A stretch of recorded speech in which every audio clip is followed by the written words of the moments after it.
Laporan Praktikum, Morfologi Batang, Fajar Sandi Pratama, 2404/16, Dosen Pengampu, Salmiati, M. PD, PhD, Institut Teknologi Perkebunan, Pelalawan Indonesia. Pendahuluan, morfologi tumbuhan adalah cabang ilmu biologi yang mempelajari organ tubuh tumbuhan, baik bagiannya, bentuk ataupun fungsinya. Secara umum, tumbuhan memiliki 3 organ dasar yaitu akar, batang, dan daun. Setiaji, tahun 2009. Struktur batang terdiri dari beberapa lapisan. Pertama, epidermis, korteks, dan silinder pusat. Epidermis adalah lapisan luarian, melindungi batang, kadang dilapisi kutikula, untuk mencegah kehilangan air. Korteks berada di bawah epidermis, berfungsi menyimpan cadangan makanan dan mengangkut zat ke bagian dalam batang. Silinder pusat stel mengandung jaringan pengangkut, yaitu xilem dan flum.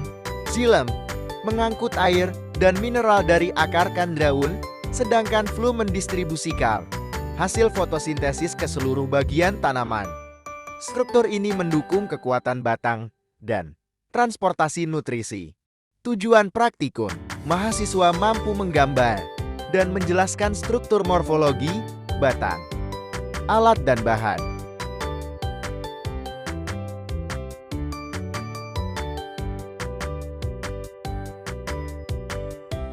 Gambarlah struktur morfologi pada HVS. Hasil dan pembahasan. Batang rumput taki berbentuk segitiga dan berongga dengan lapisan epidermis di bagian luar yang melindungi batang.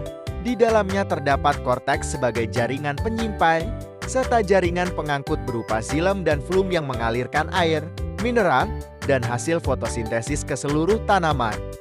Struktur ini membuat rumput teki fleksibel, namun kuat dalam menopang daun dan menyebar di berbagai kondisi tanam. Batang sawi berbentuk bulat, pendek, dan tebal, serta memiliki struktur yang lunak dan berair. Batang ini tersusun dari epidermis sebagai lapisan pelindung luar, korteks yang menyimpan cadangan makanan, dan jaringan pengangkut xilem dan flum yang mengalirkan air, mineral, serta nutrisi ke seluruh bagian tanaman. Struktur batang sawi ini mendukung pertumbuhan daun yang lebat dan cepai, serta cocok untuk lingkungan yang lembab. Batang singkong berbentuk bulat, keras, dan memiliki ruas-ruas yang tampak jelas. Batangnya tebal dan berkayu, memungkinkan penyimpanan cadangan makanan, serta mendukung pertumbuhan akar umbi yang besar di dalam tanah. Batang singkong berfungsi sebagai tempat tumbuhnya tunas baru dan memiliki jaringan pengangkut xilem dan flum untuk distribusi air, mineral, dan nutrisi ke seluruh tanaman.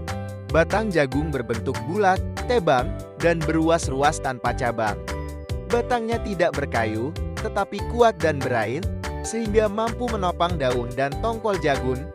Struktur batang jagung terdiri dari epidermis sebagai lapisan pelindung luar, korteks untuk penyimpanan, dan jaringan pengangkut xilem dan flum yang mendistribusikan air, mineral, serta nutrisi ke seluruh tanaman. Struktur ini memungkinkan jagung tumbuh tegak dan mendukung proses fotosintesis serta pertumbuhan biji. Batang bayam duri berbentuk tegak, bulat, tidak berkayu, dan memiliki duri tajam di pangkal daun. Batangnya berwarna hijau atau kemerahan dan cukup kuat untuk menopang daun serta bunga kecilnya. Struktur batang ini memungkinkan bayam duri tumbuh dengan cepat sebagai tanaman liar yang mudah beradaptasi di berbagai jenis tanah, meskipun sering dianggap sebagai gulma. Batang sirih berbentuk bulat, lunak, dan menjalar dengan struktur beruas-ruas. Batang ini memiliki sifat merambat atau memanjat dengan bantuan akar lekat yang tumbuh di ruas-ruasnya, memungkinkan sirih menempel pada penopang seperti pohon atau tiang. Batang sirih juga berfungsi sebagai jalur pengangkutan air dan nutrisi ke seluruh bagian tanaman, mendukung pertumbuhan daun yang lebat dan berkhasiat obat. Kesimpulan, batang pada berbagai tanaman memiliki struktur yang disesuaikan dengan fungsinya. Batang bayam duri tegak dan berduri, singkong keras dan berkayu untuk menopang umbi, sawi tebal dan berair untuk mendukung daun lebat, jagung teban dan beruas untuk menopang daun dan tongkol. Beserta batang sirih lunak dan menjalar dengan akar lekat untuk merambat. Masing-masing, struktur batang ini mendukung pertumbuhan dan adaptasi tanaman sesuai lingkungannya. Daftar pustaka. Terima kasih.